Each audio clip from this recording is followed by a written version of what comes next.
Lehenik eta behin gogoratu, hain zuzen Koldo-Mitxelena otsailaren 2an gure taldea aurkeztu genuela berriro.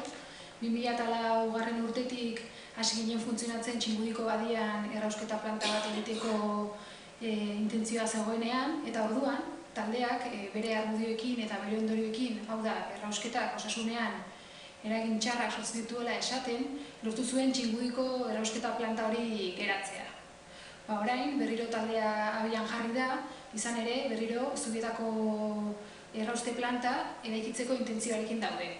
Beraz, hori otsailean gure taldea aurkeztu genuen, orain arte egin ditugun lanak izan dira nazioarteko txosten zientifikoak ikertu ditu medikuntzan erabiltzen diren irizpideetan oinarrituta, frogetan oinarritutako medikuntzan erabiltzen diren irizpideetan oinarrituta ikertu ditugu txosten epidemiologikoak, eta horietan, lortu ditugun emaitzak plazaratzen egon gara orain arte.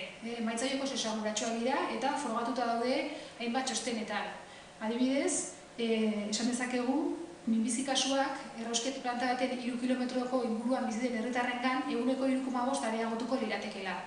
Hori orokorrean, baina badaude minbizi mota batzuk askoz gehiago areagotuko litzatekeela errausketaren inguruko herritarrengan. Adibidez, biriketako minbizia eta gibelekoa.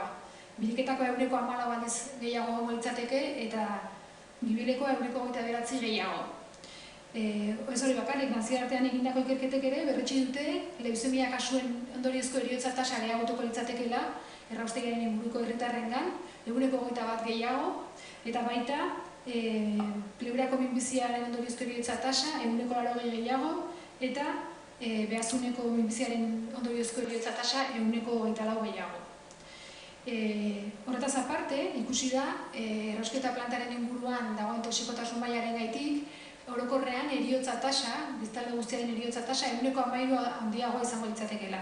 Eta baita ere ikusi dira, sortzetiko malformazioak egongo direla aborto gehiago, eta baita ere erditze goiztiar gehiago. Hori dira, guk ikerketetan ikusi ditugun datuak, datu objektiboa dira, guztien eskura daude, eta hori dira benetazko emaitzak.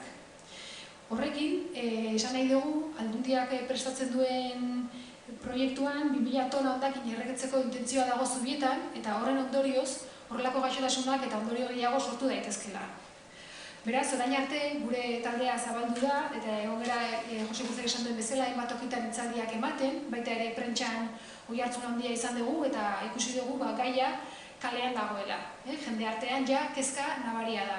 Jendeak kezka handia dauka bere osasunaren inguruan, eta kezka handia dauka errauste planta batek sortu itzazken gaixotasunen inguruan.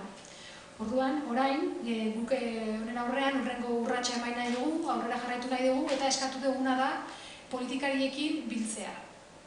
Nahi duguna da beste taldeekin, beste politikarekin elkartu, gure datuak azaldu eta datu hauek aintzat hartzea beraien erabakiak hartzeko orduan.